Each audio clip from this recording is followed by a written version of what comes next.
name is George Campbell. I'm out in the shop again tonight. I'm working on an Amiga 2000 revision 6.2 motherboard, and I've decided to install a DKB MegAChip onto this board. And so I thought that I would show you guys how to properly do this. Okay? If you have a Rev 6.2 motherboard like this, chances are good that it's already set up for 1 megabyte of chip memory, especially if you have let me check that real quick, that Agnes chip. Yeah, especially if you have an 8372A Agnes chip. If you have that chip installed, there's a good chance that that this memory right here, this 1 megabyte of memory, is set up for 1 megabyte of chip memory, which is good.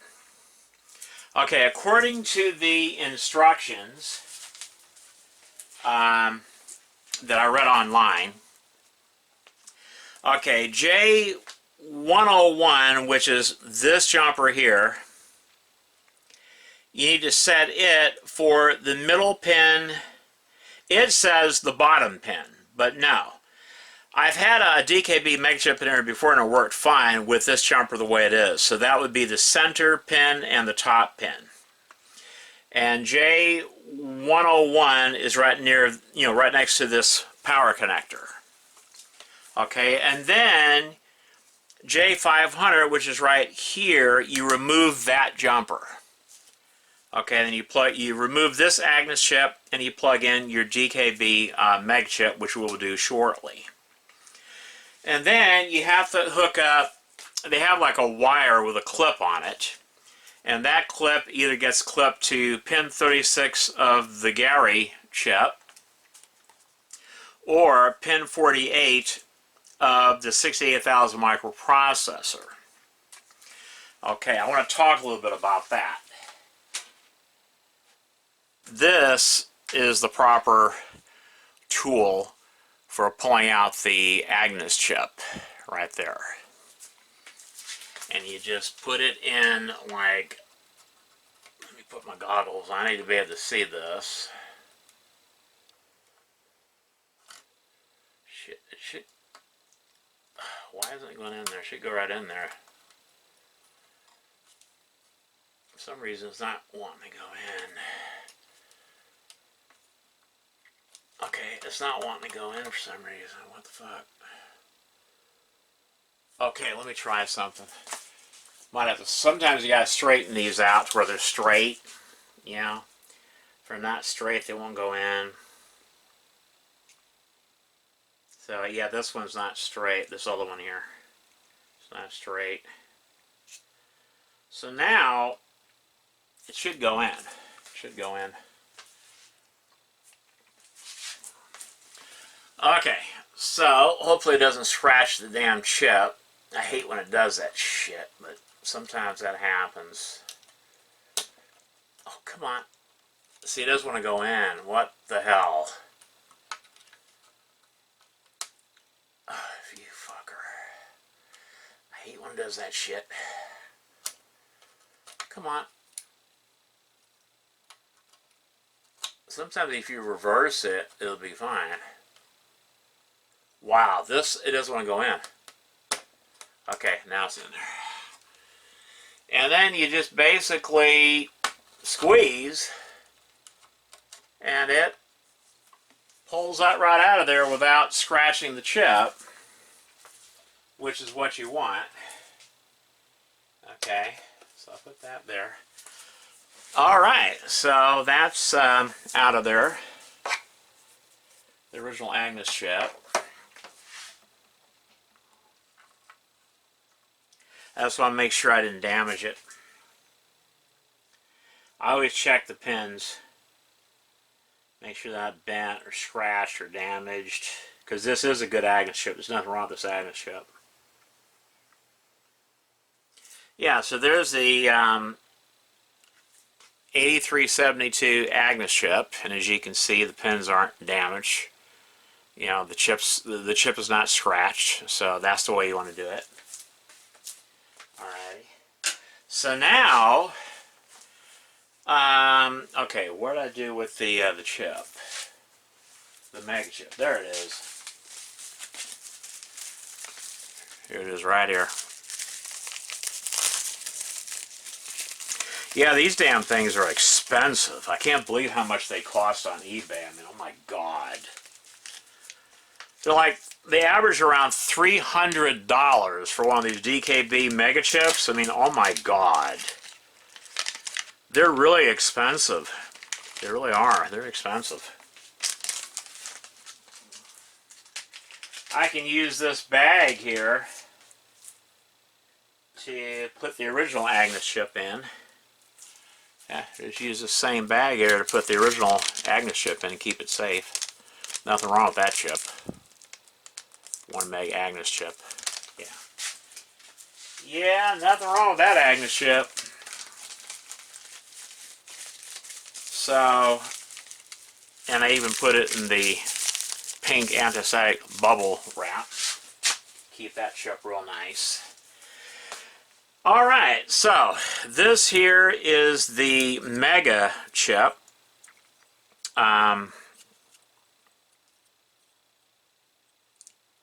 Yeah.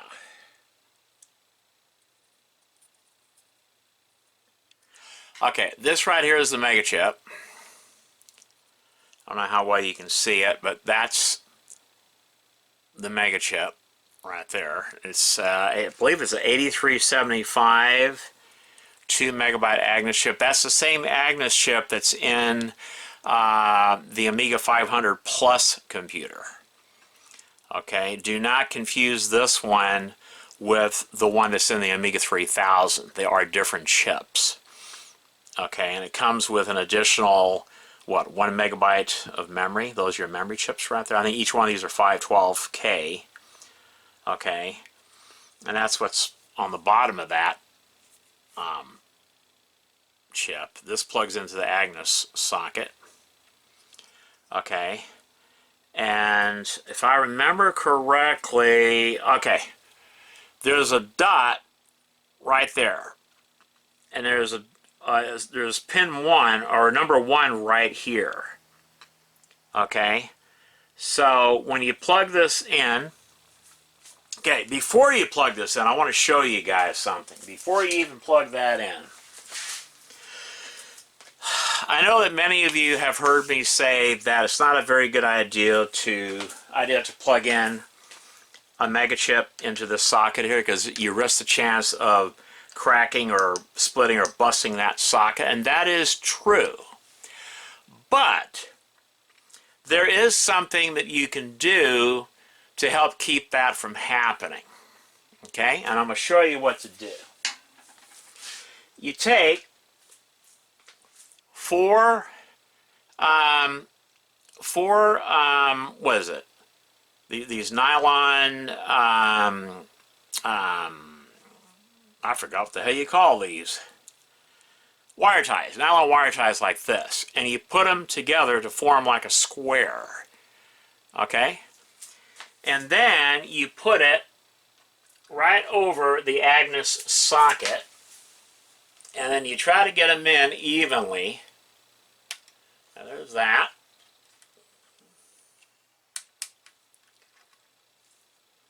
And that will help hold the socket. It gives it support. Okay, there you go.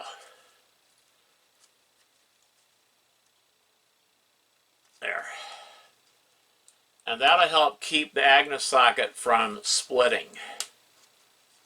Okay? Help keep it from splitting. And I'm thinking, okay, that might be too close to that cap. There's nothing I can do about that. I don't want to break that capacitor. So, yeah, pull this up a little bit. Okay, and then really tighten it. Make sure it's tight.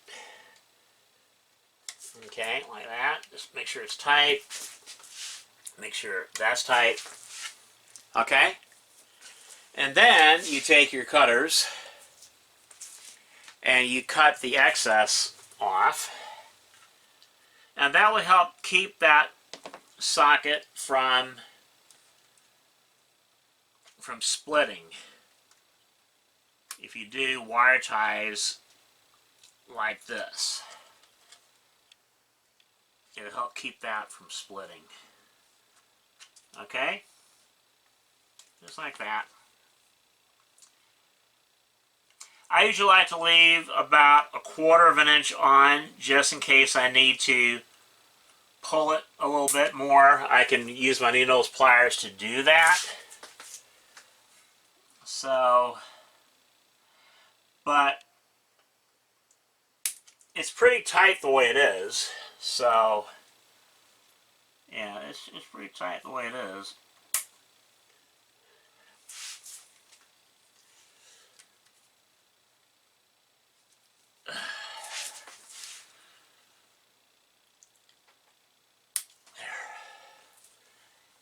Yeah.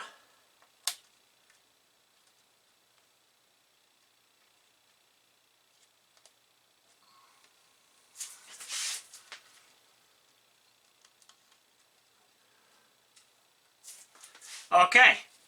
So that will help keep that Agnes socket from splitting. It offers support to the Agnes socket and help keep it from splitting.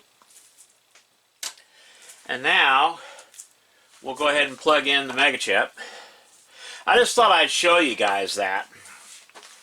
Another thing I want to show you though, before I plug in the MegAChip, right after a quick commercial break.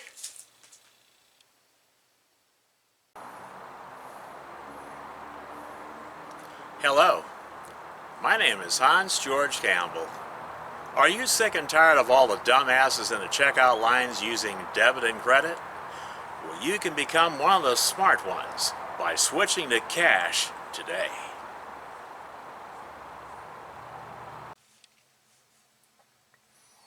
Yes, cash. It's still the best form of payment.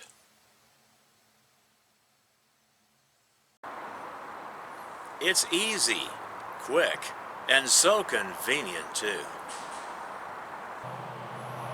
Cash. What's in your wallet?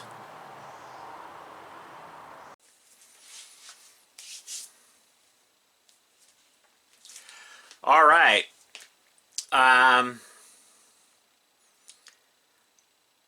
One of the things I wanted to talk about when installing the DKB MegAChip is the wire that has the clip on it. Yeah.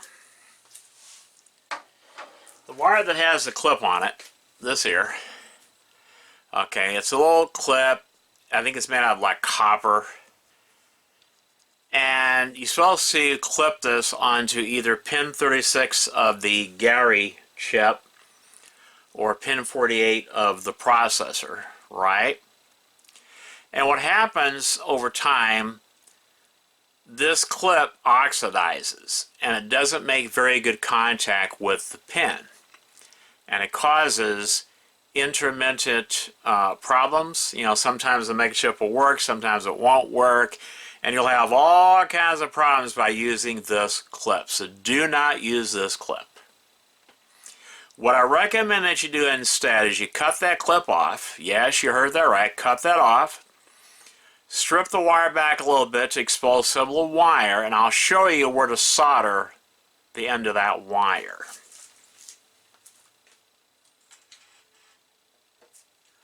All right. First thing we want to do is we want to get out our multimeter. Now my multimeter, it's old, and so the buzzer is not as loud as it should be, so I'm sorry if you won't be able to hear it. You might be able to hear it, I don't know. And the screen's all cloudy, but I can still see the numbers. I can still read it. So I need to get myself a new multimeter. I'd love to have a fluke, but yeah, I can't afford one of those yet. Love to have a nice fluke meter. Okay, so let me make sure that I'm getting a buzz. I don't know if you'll be able to hear it. Yep. Okay. Now, you should get continuity between pin 36 of the MegAChip and pin 48 of the 68000 microprocessor. And I did mark it ahead of time before doing the video. So, put my goggles on. It's going to be this pin here. Move my head out of the way so you can see it. Okay, and then pin 48, I did mark that too. As you can see, I hear a buzz. That's what you should be getting. If you don't get that, something's wrong. You should get a buzz between those 2 points. Now, you should also get continuity between this point here and the 4th through hole down from the top of this power connector here. 1, 2, 3, 4. Okay? So, again, put this right there. And we'll put this right... I already have it marked. See? You should also get continuity from there to pin 48 of the processor. That's how you know that's the correct through hole. And that is where you want to solder your wire. Okay, that is where you want to solder your wire. I thought I'd show you guys that. Okay, that's where you want to solder your wire. Now, I'm going to do that off camera, and I'll be right back.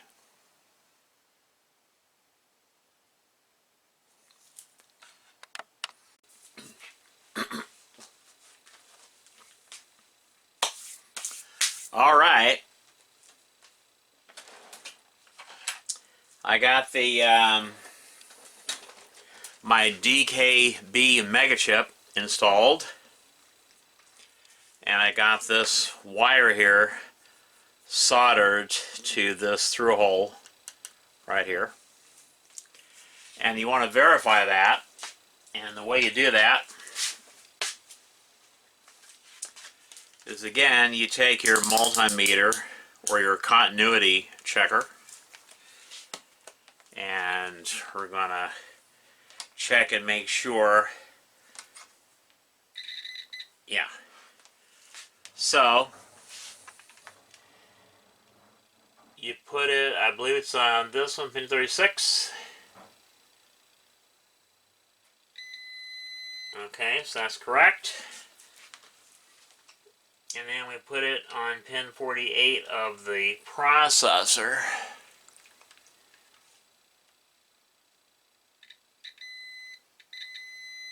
Okay. Yeah, let me double check it again here.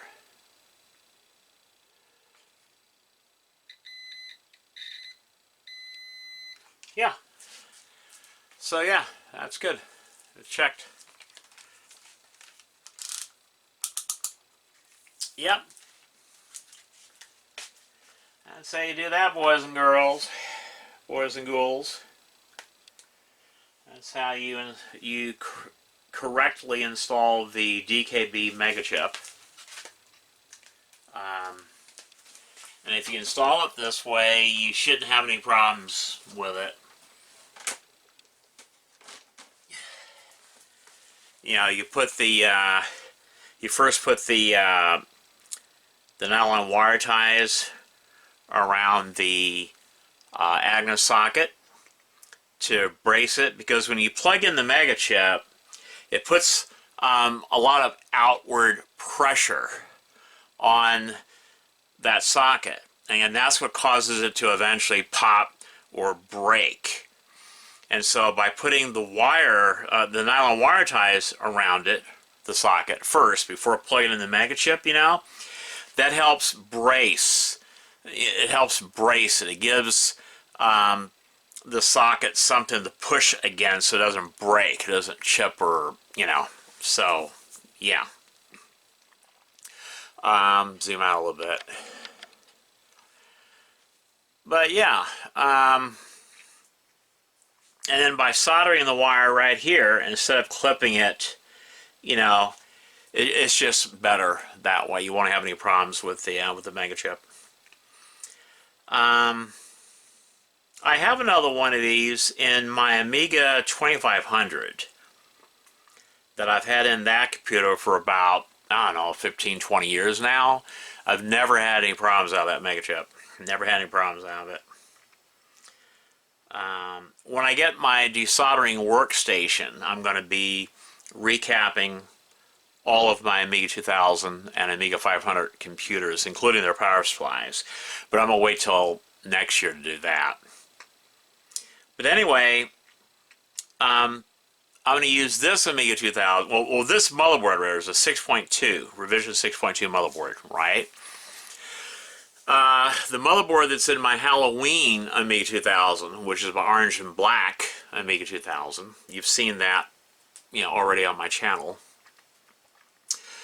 That Amiga 2000 has a revision 4.3 motherboard, and so I want to swap it. I want to take that motherboard out and put this motherboard in. And this, I want it to have 2 megabytes chip memory. It's got the 3.1 Kickstart ROM. It's going to have a really fast processor board with about 64 megabytes of memory, so I'll have plenty of fast memory. I might even, I don't know, don't really need to plug in my Picasso 2 board because, you know, I've got a RGB to HDMI board that plugs into here, and I'll be hooking this computer up to a Samsung 32-inch 1080p TV, so yeah. I plan on having 2 Amiga computers, and I recommend that you do the same thing. This is going to be my high-end Amiga 2000. It's going to have, you know, all the high-end stuff, you know, and this is what I'm going to show, like productivity software, gen locking, video toaster, Deluxe Paint 3 stuff, you know, utilities, all that kind of stuff. That's what's going to be shown on this Amiga 2000 computer here. And then I'm going to set up like an Amiga 500 that has Kickstart Workbench 1.3, and that computer is going to be hooked up to a SCART to HDMI converter. And I'll have a big 24-inch 1080p monitor on that computer. And I'm going to be doing a lot of Amiga gameplay videos this fall and this winter. A lot of Amiga software videos are coming up this fall and this winter. That's what I'll be mainly doing because it gets really cold out here in the shop, and I didn't want you guys to wait till spring for me to start posting videos again on my channel. So I figured, well, okay, why don't I do like software related videos for the fall and the winter months? And I think you guys will appreciate that. There's not many. There's actually not much Amiga software videos on YouTube. I've noticed that. I mean, where someone goes into depth about the different Amiga programs, the different Amiga games, and actually shows you the software in their original boxes, complete with the manuals and stuff. And then they take you into their computer room, and they actually load the Amiga program on a real Amiga computer, and they show you the Amiga game or the Amiga productivity software, the utility or whatever. You know, so I'm going to be doing that. I also have, I believe, pretty sure I've got every magazine disc that has ever been released with the magazines, the Amiga magazines. All the different magazines. I have all of this, including all of the Amiga CDs, because the later magazines came out with CDs. I have all of those too. And so what I was thinking about doing, at least with the discs, is doing 1 disc per episode, where we take a look at each magazine disc, you know, one magazine disc per episode. You guys tell me what you think about that. Do you think I should do that? Where we should take a detailed look at each one of these Amiga magazines, discs, you know, on a real Amiga computer. And that's another reason why I want to have two different Amiga computers set up. One with the original chipset and Kickstart Workbench 1.3, and another one with the ECS chipset and Kickstart Workbench 3.1. This way I can show software that requires the older system as well as software that requires a newer system. You know, so it's not going to be any problem. I even have, you know, I can hook up my Amiga 1200 if I need to show AGA software. So yeah, I can do that too. So you guys let me know in the comments what you think about that. Should I do Amiga software videos this fall and this winter? Would you like to see videos like that or content like that? Let me know in the comments, you know. And what piece of software would you like to see a video about? What game would you like to see a gameplay through? You know, Amiga game playthrough video. You know, just tell them in the comments. What would you like to see in the upcoming Hans Camel Show episodes, you know, as far as Amiga software? Because I'm planning on doing 2 videos per week this fall and this winter. They're all going to be basically software related, Amiga software. And I'm planning on posting them or uploading the videos on Monday nights and Friday nights. That's what I'm thinking about doing as far as the scheduling for the videos. So, yeah. Anyway, that's it for this video. I hope you enjoyed it. My name is Hans George Campbell, and until next time.